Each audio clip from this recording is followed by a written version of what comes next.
नमस्कार, आप देख रहे हैं इंडिया वॉइस। मैं हूं आपके साथ। जो बुलेटिन की शुरुआत करते हैं खबर फतेहपुर से सामने आ रही, जहां 180 साल पुरानी नूरी जामा मस्जिद पर बुलडोजर की कार्रवाई की गई है। नूरी जामा मस्जिद के अवैध हिस्से को जमींदोज किया गया है और इस दौरान मौके पर भारी पुलिस फोर्स की तैनाती की गई थी। बता दें कि सड़क निर्माण के दौरान लोक निर्माण विभाग ने नोटिस जारी किया था। नोटिस जारी होने के 1 महीने बाद बुलडोजर एक्शन कर अवैध निर्माण को तोड़ा गया है। बता दें कि इस मामले में मस्जिद कमेटी हाईकोर्ट पहुंची थी और इस मामले में 13 दिसंबर को सुनवाई होनी थी, लेकिन पीडब्ल्यूडी को हाईकोर्ट का कोई स्थगन आदेश नहीं मिला, जिसके बाद फतेहपुर के ललौली कस्बा स्थित नूरी जामा मस्जिद के अवैध निर्माण को तोड़ दिया गया।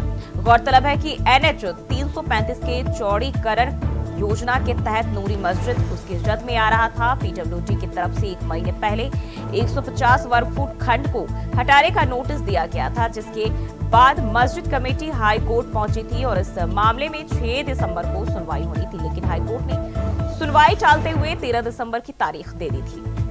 पीडब्ल्यूडी को हाई कोर्ट की तरफ से कोई स्थगन आदेश नहीं मिला, जिसके बाद ये कार्रवाई की गई है।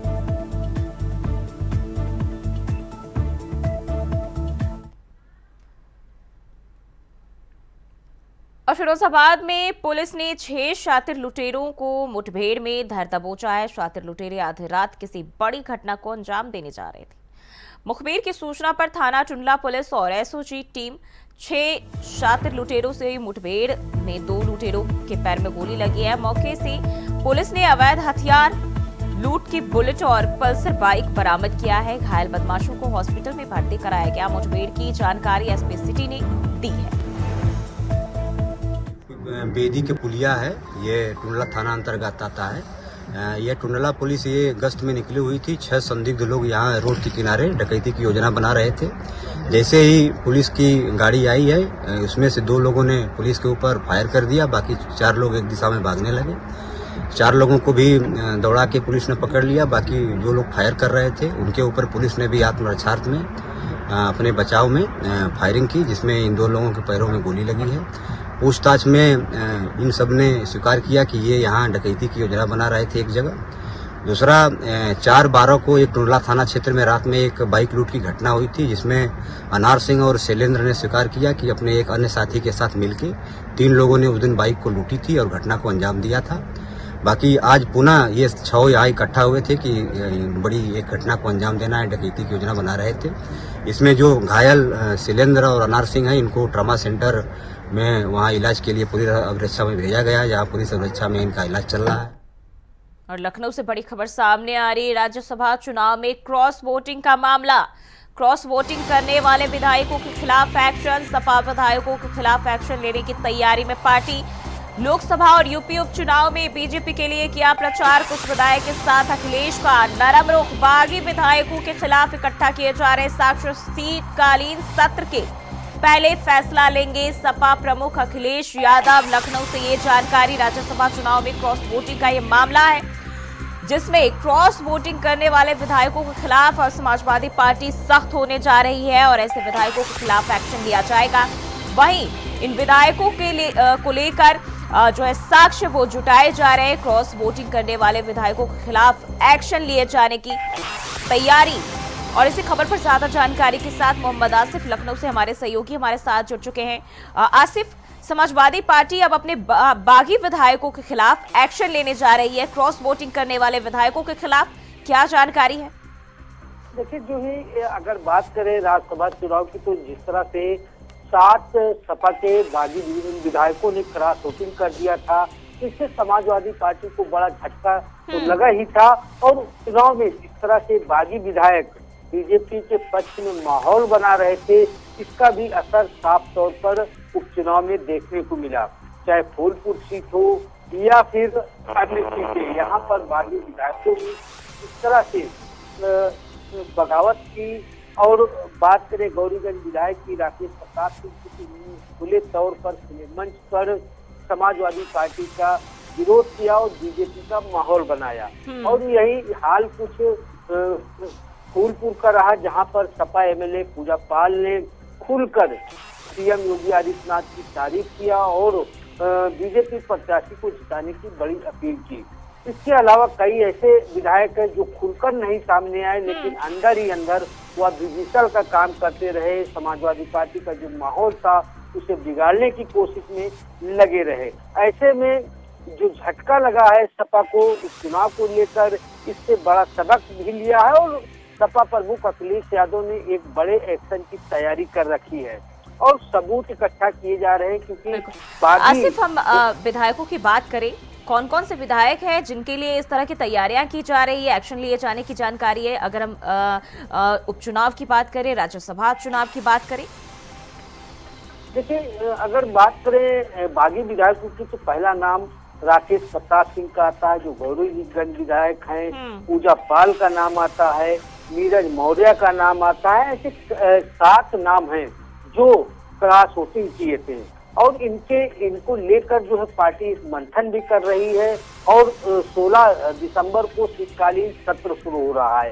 इसके पहले सपा प्रमुख अखिलेश यादव बड़े एक्शन के मूड में दिखाई दे रहे हैं, मंथन भी कर रहे हैं। और इसके अलावा चुनाव में जिस तरह से जो बागी थे, जो अंदर कंफ्यूजन पैदा कर रहे थे, उनकी भी लिस्ट समाजवादी पार्टी प्रमुख अखिलेश यादव ने तैयार कर रखी है। चाहे सपा पार्टी कार्यालय का हो के पदाधिकारी हो या फिर बागी विधायक।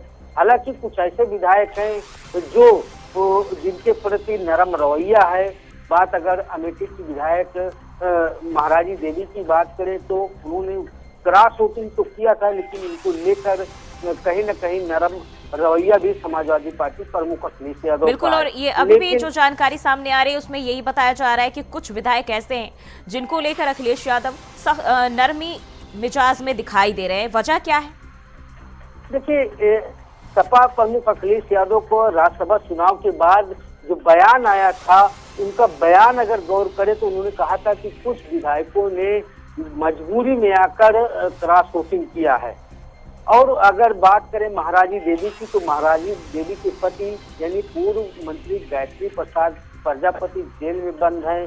अगर वो खुलकर विरोध करती तो उनका यह मानना था कि इससे मुश्किलें बढ़ जाएंगी, क्योंकि बड़ा आरोप लगा है पूर्व मंत्री गायत्री प्रसाद प्रजापति की। हाँ। लेकिन वहीं अगर बात करें राकेश प्रताप सिंह की, पूजा पाल की या अन्य विधायकों की, तो यह जिस तरह से विभीषण का काम किए, बीजेपी का विरोध किए खुलकर, तो ऐसे में इन पर अब कार्रवाई लाजमी हो गई है। क्योंकि ये बड़ा सबक भी सपा प्रमुख अखिलेश यादव को इन बागी विधायकों को देना है और यह भी मैसेज देना है कि जो गद्दारी करते हैं पार्टी के साथ उनका क्या हश्र होगा। हालांकि अगर बात करें तो सूत्रों का यह भी दावा है कि सपा प्रमुख अखिलेश यादव के नवरत्नों में से कुछ ऐसे नवरत्न हैं जो बागी विधायकों का बचाव करते दिखे और कहीं न कहीं जो है क्रॉस वोटिंग के लिए उकसाने की भी कोशिश की है। इसका भी पता लगाने के लिए सपा प्रमुख अखिलेश यादव ने अपनी विशेष टीम लगाई है और इस विशेष टीम में राजेंद्र चौधरी, प्रदेश अध्यक्ष श्यामलाल पाल समेत ऐसे नेता हैं जो यह पता कर रहे हैं कि ऐसे बागी विधायक उनने किसके कहने पर पार्टी से बगावत की है। फिलहाल जो समय है, जो रुख है, वह यही दिखाई दे रहा है कि अब बिल्कुल, यानी कि पार्टी की नींव खिसकाने वाले जो विधायक हैं उन पर अब एक्शन की तैयारी में है। लेकिन देखना होगा कि अखिलेश का ये सख्त और नरम मिजाज आखिर आगे किस तरह से बैलेंस हो पाता है और क्या एक्शन लिए जाते हैं। बहुत बहुत शुक्रिया आपका आसिफ तमाम जानकारी के लिए। राज्यसभा में चुनाव में क्रॉस वोटिंग का ये मामला बताया जा रहा है। बाकी विधायकों के खिलाफ एक्शन में सपा। लखनऊ से खबर सामने आ रही है। भाजपा आज तय करेगी चुनावी रणनीति। सभी 6 संगठनात्मक क्षेत्र में आज चुनावी बैठकें दोपहर 12 बजे से शुरू होगी। चुनावी बैठकें यानी कि अब 12 बजे का वक्त बताया जा रहा था जब बैठकें शुरू होंगी और पश्चिम के केंद्रीय चुनाव पर्यवेक्षक विनोद तावड़े बैठक लेंगे। कानपुर के प्रदेश अध्यक्ष भूपेंद्र चौधरी भी बैठक में शामिल होंगे। अवध क्षेत्र की बैठक प्रदेश महामंत्री संगठन धर्मपाल सिंह लेंगे। पश्चिम क्षेत्र की बैठक गाजियाबाद में आयोजित होगी। अवध क्षेत्र की बैठक लखनऊ में, ब्रज की बैठक आगरा में, वहीं गोरखपुर क्षेत्र की बैठक गोरखपुर में होगी। तो सभी संगठनात्मक क्षेत्र में आज चुनावी बैठकें 6 संगठनात्मक क्षेत्र में 12 बजे का वक्त बताया जा रहा था, यानी कि अब से जो है बैठकों का दौर शुरू हो जाएगा और चुनावी रणनीति बीजेपी तय करेगी। बढ़ते हैं आगे। कांग्रेस सांसद राहुल गांधी ने की बैठक, लोकसभा सांसदों के साथ की बैठक। राहुल ने अगली रणनीति पर की चर्चा। प्रियंका गांधी ने विरोध मार्च निकाला। अडानी मुद्दे पर विपक्षी सांसदों के साथ मार्च निकाला। संसद में प्रियंका गांधी ने विरोध मार्च निकाला है तो लोकसभा सांसदों के साथ राहुल गांधी ने बैठक की है। वहीं अडानी मुद्दे पर विपक्षी सांसदों के साथ प्रियंका गांधी ने मार्च निकाला है। संसद में प्रियंका गांधी ने विरोध मार्च निकाला। वहीं राहुल गांधी ने इस बैठक में अगली रणनीति पर चर्चा की है।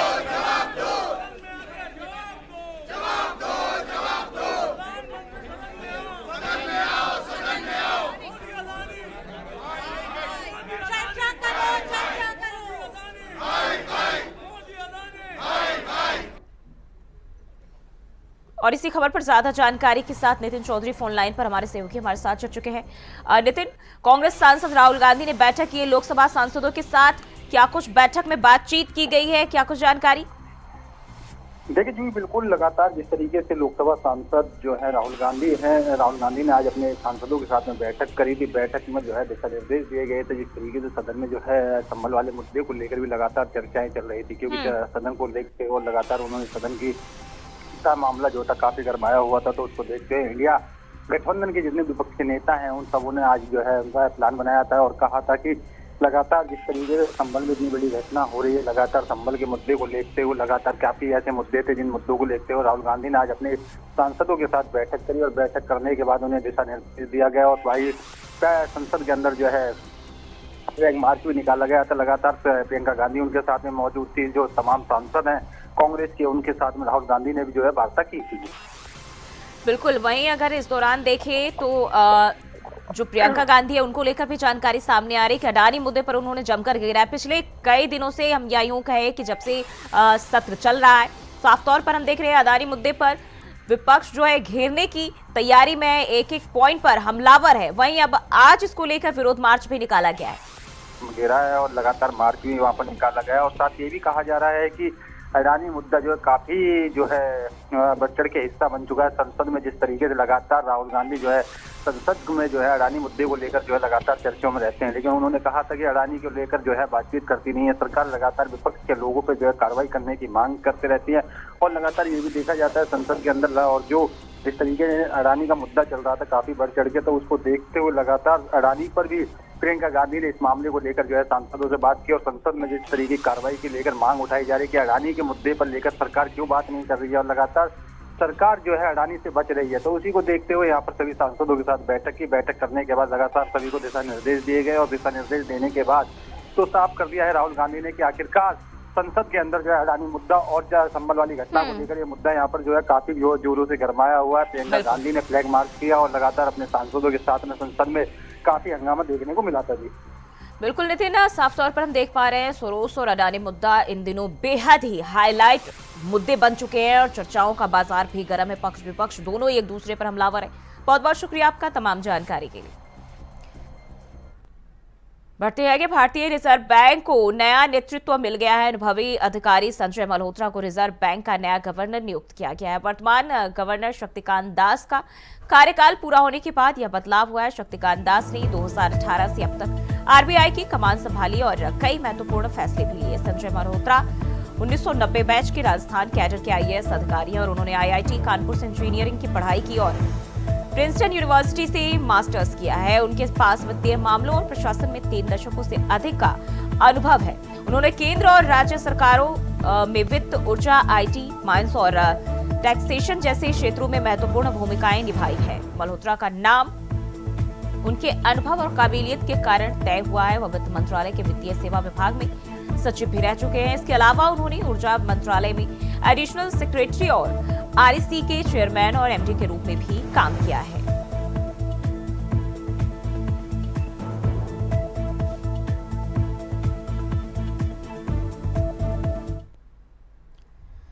वहीं झांसी जिले से एक दिल दहला देने वाली घटना सामने आई है, जहां एक युवक ने घर में घुसकर पति पत्नी की तलवार से हमला कर हत्या कर दी और इस डबल मर्डर की जानकारी होने पर पुलिस मौके पर पहुंची और मामले की जांच शुरू कर दी। इस घटना से इलाके में सनसनी फैल गई है। जानकारी के मुताबिक यह वारदात झांसी के टोड़ी फतेहपुर के कुटोरा गांव की है।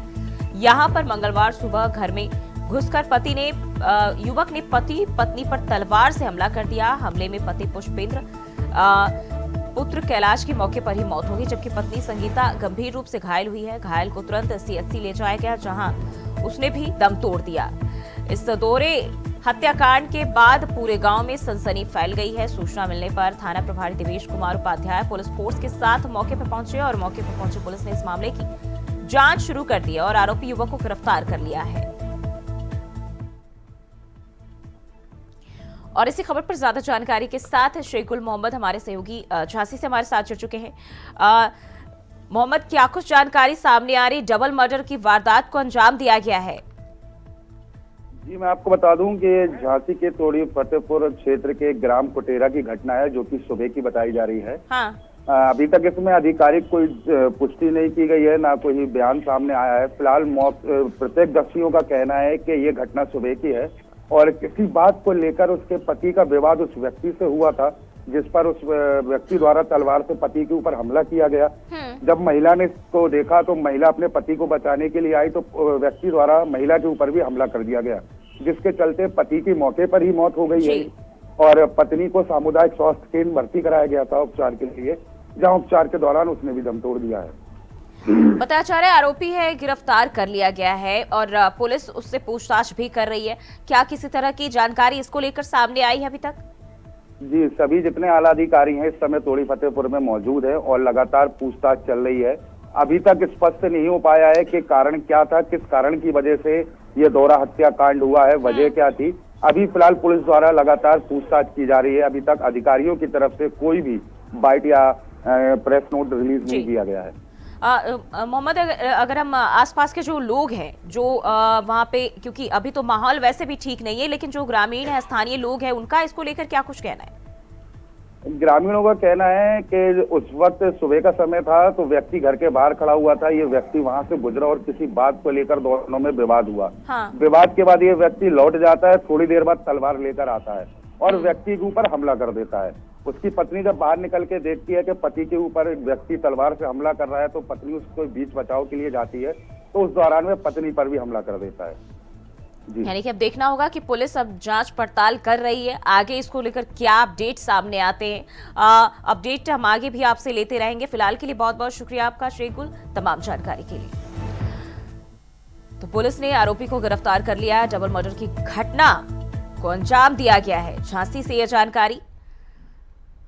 बढ़ते हैं आगे। बांग्लादेश में अल्पसंख्यकों के खिलाफ हिंसा थमने का नाम नहीं ले रही है। भारत के अलावा अमेरिका समेत कई पश्चिमी देश इस बात पर चिंता जता चुके हैं। सोमवार को भारत के विदेश सचिव विक्रम मिस्त्री बांग्लादेश दौरे पर पहुंचे, जहां उन्होंने अपने काउंटर पार्ट मोहम्मद जाशिमुद्दीन के सामने एक बार फिर हिंदुओं की सुरक्षा का मुद्दा उठाया।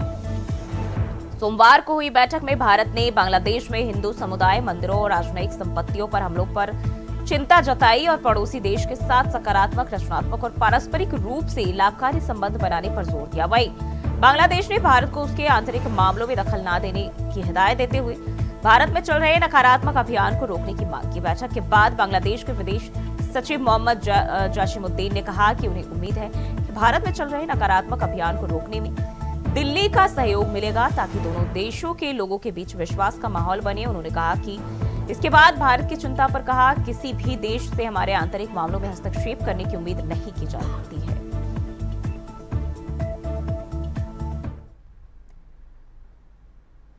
और जौनपुर में आधा दर्जन नकाबपोश बदमाशों ने यात्री को पीट कर घायल कर दिया। सूचना पर पहुंची पुलिस ने घायल यात्री को इलाज के लिए अस्पताल में भर्ती कराया। पीड़ित यात्री का आरोप है कि लूटपाट करने की नीयत से बदमाश मौके पर पहुंचकर मारपीट करने लगे। लोगों को आता देख लूटपाट करने में असफल होने पर बदमाश मौके से फरार हो गया। हालांकि पुलिस घटना को मारपीट से जोड़कर देखते हुए जांच पड़ताल शुरू कर चुकी है।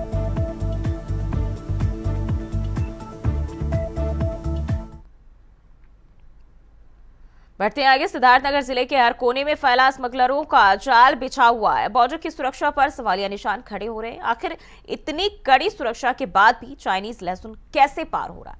तस्करों ने अंतर्राष्ट्रीय सीमा से 55 किलोमीटर दूर गांव में गोदाम बनाया। बड़े पैमाने पर प्रतिबंधित चाइनीज लहसुन को रात के अंधेरे में तस्करी कर पिकअप आदि से गोदाम तक पहुंचाया जाता है। माल बाद में ट्रैक्टर ट्रॉली के जरिए सप्लाई होती है। स्थानीय बाजारों सहित प्राइवेट बसों के द्वारा बड़े शहरों में सप्लाई की जाती है। वहीं सूत्रों की माने तो प्रतिबंधित लहसुन के बीच मादक पदार्थों की भी स्मगलिंग होती है।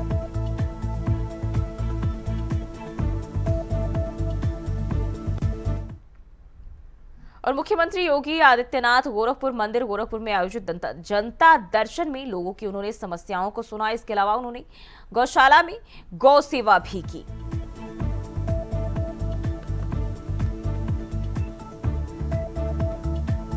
तो गोरखपुर से यह जानकारी सीएम योगी ने जनता दर्शन लगाया। इस दौरान बड़ी तादाद में फरियादी सीएम योगी आदित्यनाथ के पास पहुंची और ये तस्वीरें इसी दौरान की है जब जन समस्याओं को सुनते हुए सीएम योगी आदित्यनाथ नजर आ रहे हैं। इसके साथ ही आप देख सकते हैं किस तरह से गायों की सेवा की है। गाय को प्यार दुलार करते हुए सीएम योगी आदित्यनाथ नजर आए।